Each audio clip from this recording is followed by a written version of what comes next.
How to install a picture frame with traceless nails. This product is primarily designed for drywall installation. Please ensure the frame is undamaged and compatible with your wall type before proceeding. Tools needed: material bag package equipped with small hammer. It would be best if you had someone to help you fix the picture frame. Attention! This behavior will easily hurt your finger or hands.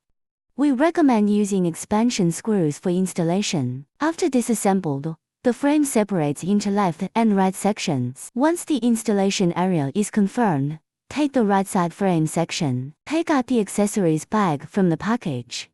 Then open the bag. Take out the accessories needed for installation.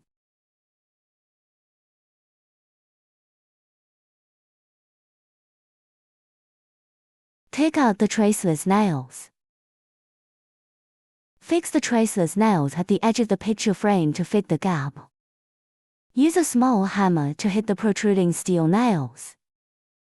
Attention! This behavior will easily hurt your finger or hands. We recommend using expansion screws for installation. After installing the traceless nails at all four corners, the picture frame is fixed to the wall, and then put the picture back.